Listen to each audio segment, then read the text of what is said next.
자, 이번엔 세 가지 축으로 시장을 들여다보는 마켓 트라이앵글 시간입니다. 도움 말씀에 LS증권의 정다운숙 연구원과 함께합니다. 안녕하십니까? 안녕하십니까? 자, 오늘의 첫 번째 키워드 바로 확인해 보도록 하겠습니다. 첫 번째 키워드는 워시 쇼크입니다. 어제 워시 쇼크 때문에 놀랐던 분들 정말 많을 것 같습니다. 사실 어제 장을 보면서 제일 많이 들었던 생각 중에 하나가 이렇게까지 빠질 일인가? 사실 워시가 지명될 가능성이 전혀 없었던 건 또 아니었잖아요. 그리고 그분이 뭐 어느 정도의 매파 색채를 띠는 것도 사실 다들 알고 있었을 텐데 결국 뭐 차익 실현 명분이 필요했던 건지 아니면 뭐 건강한 조정으로 이게 해석하는 게 맞을지 연구원님 생각은 어떠세요? 네, 결과적으로 말씀을 드려보면은 건강한 조정 가능성에 조금 무게를 두고 있다라고 보시면 될 것 같습니다. 건강한 조정이다라고 얘기를 드리는 이유는 사실 우리나라 주식시장에 대해서 낙관적인 시각을 유지하고는 있습니다만 작년 연말부터 올해 1월까지의 시장 흐름을 보면은 상당히 과격한 상승들이 좀 나오는 상황이었고 그러다 보니까 차익 실현에 대한 욕구 또한 많이 올라와 있던 상태일 거라고 좀 생각이 되는데 그 상황에서 워시 지명자가 어떤 얘기들이 좀 있기는 했습니다. 했습니다만 가능성이 그렇게 압도적으로 높은 후보가 아니었었던 상황에서 워시가 지명이 됨으로써 시장의 불확실성을 조금은 불러일으킨 부분이 있고 그러다 보니까 차익 실현 욕구와 그리고 뭐 금과 은 가격이 급락하면서 유동성이 좀 부족했었을 수 있다는 부분 이런 것들이 복합적으로 좀 하락 상승 작용이라고 얘기하면 조금 어폐가 있는 것 같이 보이긴 하는데 어쨌든 그런 좀 복합적인 작용이 일어나면서 낙폭을 좀 과하게 키웠던 게 아닌가라고 좀 생각을 하고 있습니다. 네, 그리고 이 주요 아시아 국가들 가운데 우리나라의 낙폭이 특히나 더 컸습니다. 사실 뭐 일본이나 중국 쪽과 비교했을 때 거의 한 5%, 4% 하락 이게 좀 상당한데 그만큼 그동안 많이 올랐기 때문에 더 많이 빠졌다라고 보면 되는 걸까요? 네, 오르는 과정에서도 아마 레버리지 측면에서도 우리나라 시장이 조금은 더 많이 쌓였던 게 있었지 않을까라고 좀 추정을 해보고 있고요. 데이터적으로 확실하게 본 건 아닙니다만 아무래도 강세가 강하게 나타났고 시장에서 얘기를 하는 코스닥의 조단위의 순매수가 일어나는 그런 모습들이 사실 우리나라 시장 전체적으로 보더라도 그렇게 흔한 일들이 아니거든요. 그러다 보니까 아무래도 하락 또한 좀 과격하게 나타난 게 아닌가라고 좀 생각이 듭니다. 네. 그렇다면 궁금한 게 과거 강세장 속에서 조정의 폭은 어느 정도 왔는지를 좀 알면은 우리가 대비하는 데 도움이 될 것 같거든요. 과거의 상황과 지금 비교하면 어떤 차이가 있을까요? 네, 과거 사례를 언제를 좀 봐야 되느냐라는 문제가 좀 있습니다. 근데 언제를 좀 비교를 해야 되냐라고 했을 때 저는 2003년에서 한 2007년 동안의 기간을 비교 시점으로 좀 삼았습니다.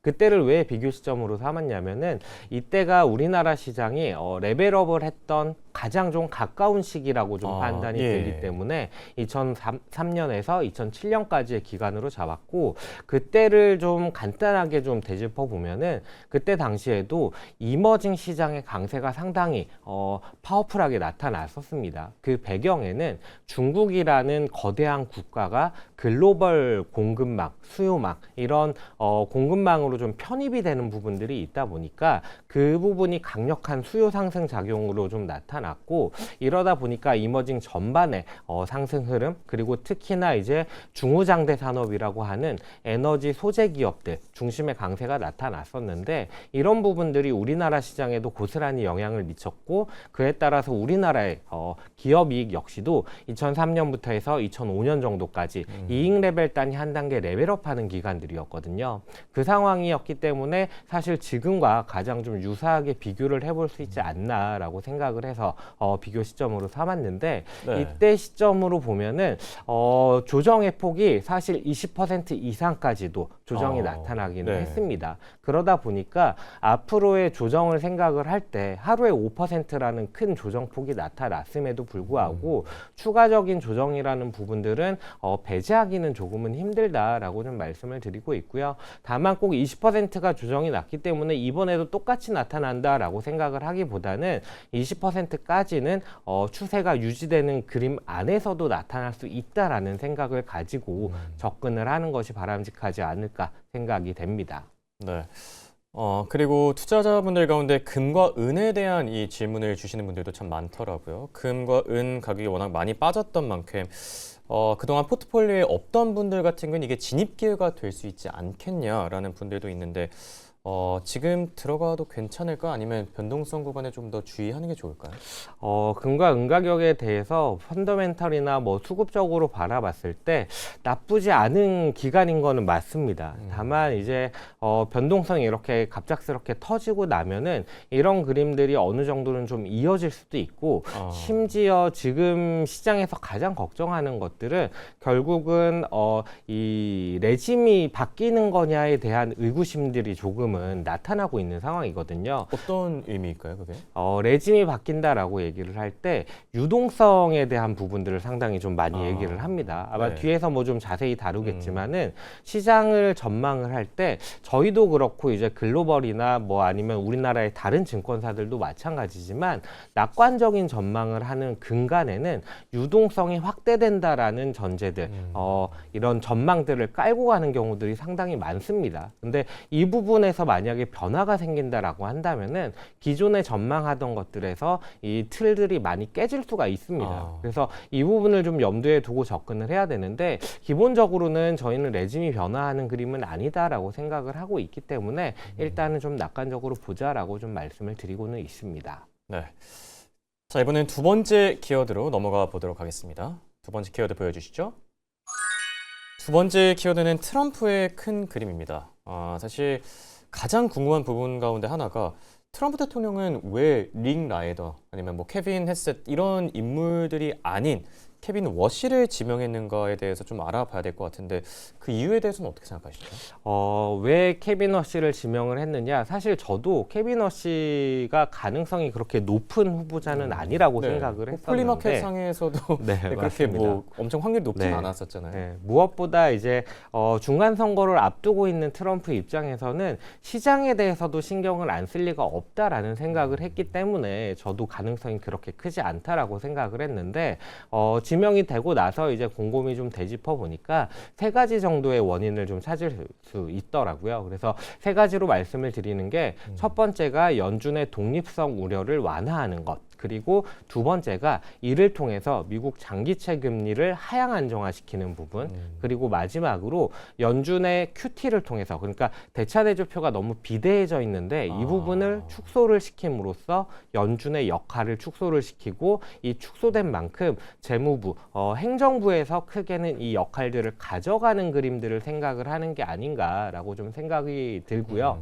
사실 이 중에서 가장 큰 게 1번과 2번인 것 같습니다. 이 1번과 2번을 생각을 해보면은 독립성 우려가 불거지면서 텀 프리미엄이 높아지고 그로 인해서 장기채 금리가 높아진다.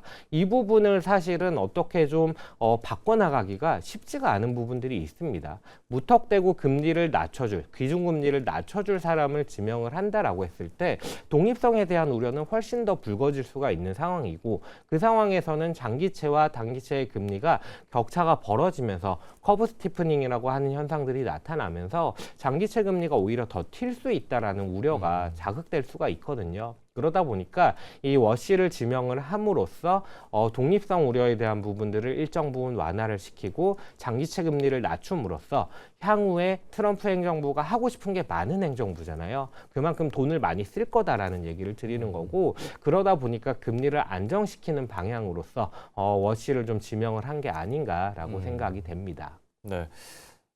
그리고 앞에서 레짐 얘기를 해주시면서 유동성에 대한 언급을 살짝 해주셨는데 또 궁금한 게 케빈 워시 지명으로 유동성 혹은 뭐 이쪽에 대한 기대감이 바뀌는 건 아닌지도 궁금하거든요. 어떻게 생각하시죠? 네, 그 부분이 사실은 저도 제일 걱정스러운 부분인데 결론적으로는 그 가능성은 조금은 제한적이지 않나라고 생각이 됩니다. 시장이 좀 발작적으로 반응을 한 이유가 사실은 이 부분에 있다라고 생각이 드는데 그렇게 좀 말씀을 드리는 이유는 아무래도 QT에 대한 부분들 지금 연준이 가지고 있는 총자산의 규모는 정말 어마어마합니다. 이 상황에서 만약에 유동성을 흡수해 나간다. 유동성 연준 연준 총자산 데이터가 지금 나가고 있는데 7조 달러 이상으로 상당히 좀 높은 수준에 달하고 있고, 이 부분에서 이제 유동성을 흡수해 나간다라고 한다는 것은 결국은 이 자산을 줄이고 현금을 연준이 보유를 해버리는 거거든요. 그렇게 된다라고 한다면은 시장에서의 유동성이 흡수가 되고, 그랬을 때에는 자산 가격에 대해서는 타격을 받을 수밖에 없는 그림으로 가는 거고, 그 부분이 사실은 시장이 제일 우려하는 부분인데, 이 부분에 대해서 저는 우려가 좀 과하다라고 좀 말씀을 드리는 게, 최근에 워시의 이제 주장들을 살펴보면 AI를 통해서 인플레이션 자극이 없이 성장을 끌어낼 수 있을 것이다라는 얘기를 합니다. 이 부분에 있어서 트럼프 대통령 그리고 베센트를 비롯한 미 행정부들이 지금 주장하고 있는 부분들과 상당히 좀 맥을 같이 하는 부분들이 있습니다. 제 생각에는 이 부분이 좀 가장 크게 트럼프 대통령을 설득할 수 있었던 부분이 아니었나라고 생각이 들고, 그런 그림으로 바라봤을 때에는 AI의 성장이 좀 가파르게 나타나야 되는 그림에서 유동성의 싹을 자르는 그림들은 사실 기존에 좀 기대했던 부분들이랑 좀 반대되는 그런 흐름이기 때문에 가능성은 좀 제한적이라고 봐야 되는 게 아닌가라고 생각이 들고, 그렇기 때문에 저는 레짐 체인지의 가능성은 상당히 좀 제한적이다라고 평가를 내리고 있습니다. 네. 유동성에 대한 얘기 두 번째 키워드로 나눠봤고요. 세 번째 키워드로 넘어가 보도록 하겠습니다. 자, 세 번째 키워드, 반등의 실마리입니다. 어제 워시 쇼크로 이제 블랙 먼데이가 발생했는데 오늘장 대응 전략이 상당히 중요하겠죠. 다행히 간밤에는 미국 증시가 좀 반등에 성공해줬고, 또 금과 은, 비트코인 가격까지 안정이 됐는데, 오늘장 우리 증시에서 반말 매수를 좀 기대해봐도 괜찮을까요? 네, 일단은 그렇게 보여집니다. JP모건에서도 코스피 전망치를 7,500으로 상향을 하고, 네. 저희 또 간밤에 이제 야간 선물 같은 경우도 3점 후반대 거의 4% 가까운 상승세를 보여줬기 때문에 아무래도 낙폭의 상당 부분을 좀 만회할 수 있지 않을까라고 생각이 됩니다. 다만 이제 이 이슈가 끝났냐라고 생각을 하기에는 약간은 깨림직한 부분들이 있습니다. 네. 제가 말씀을 드렸던 것처럼 워시 지명자가 제가 생각하는 대로 연준의 독립성에 대한 훼손 우려를 완화하고 장기채 금리를 낮춰주는 목적이 있었다라고 한다면은 사실은 장기채 금리가 낮아지는 그림으로 가줘야 워시에 대한 우려가 완화되었다라고 생각을 할 수가 있는데, 금요일 미국 시장에서도 그렇고 간밤의 미장에서도 그렇고, 물론 다른 이슈들도 있었기는 합니다만 이 장기채 금리가 좀 올라가는 모습들을 보여줬어요. 그렇게 좀 시장이 반응했던 이유는 말씀드렸던 QT를 진행을 하게 되면은 채권에 대한 매도 물량이 늘어날 것인데, 이랬을 때는 당연히 가격이 하락하고 금리가 올라가는 그림이지 않겠느냐라는 우려가 조금은 반영이 된 것 같습니다. 그래서 저는 이 부분에 있어서 워시가 그리고 트럼프 대통령이 어떻게 시장을 설득해 나가느냐, 이게 워시 지명자가 이끌 연준에 대해서 성공과 실패를 좌우하는 첫 번째 테스트가 되지 않나라고 생각을 하고 있어서, 저는 미 장기채 금리를 봐야 하는 게 첫 번째 단서이다라고 좀 제시를 드리고 싶습니다. 네. 당분간 미국의 장기채들, 10년물이든 30년물, 이 방향성을 체크해보는 게 좋을 듯하고요. 자, 그리고 이제 가장 궁금한 게 투자자들이 그래서 결국에는 오늘 어떻게 전략을 좀 세워야 될지, 매수, 관망, 차익 실현 어떻게 보시죠? 되게 좀 어려운데 되게 어렵습니다. 어려운데 제가 지금까지 말씀드렸던 이야기들을 깔고 그 안에서 이제 선택지를 찾아가는 게 투자자로서의 역할이라고 생각이 드는데, 제가 말씀드렸던 것들을 좀 정리를 해보면은, 첫 번째로는 추세는 꺾이지 않을 것 같다라고 좀 말씀을 드리고 싶고, 두 번째로는 추세가 꺾이지 않는다 하더라도 20% 이상의 조정은 나타날 수 있다라는 부분. 그리고 세 번째로는 첫 번째 단서는 미국 장기채 금리에서 좀 찾아봐야 된다라는 부분입니다. 여기서 이제 어떤 선택지를 택할 것이냐라는 부분에 있어서는 투자자마다 이게 처한 환경이 다르기 때문에 각기 이제 본인에게 맞는 선택지를 좀 취해야 되는데, 제가 생각했을 때 만약에 현금에 대한 좀 여유가 있는 투자자다라고 한다면은 시장이 빠질 때 10% 정도의 낙폭을 어느 정도는 염두에 두고 분할해서 좀 매수를 해 나간다든지 아니면은 뭐 현금 여유가 없는 상태라면은 지금이라도 오늘같이 이제 시장이 좀 반등이 예상되는 상황에서 약간의 비중을 줄이고 미국 장기채 금리를 바라보면서 이제 좀 대응해 나간다든지 이런 선택지가 조금 좀 취할 수 있는 가장 바람직한 선택지들 중에 하나가 아닐까라고 생각이 됩니다. 네. 지금 오늘 일장 투자 의견까지 잘 들어봤습니다. 지금까지 도움 말씀의 LS증권의 정다운 수석연구원과 함께했습니다. 네, 고맙습니다. 감사합니다.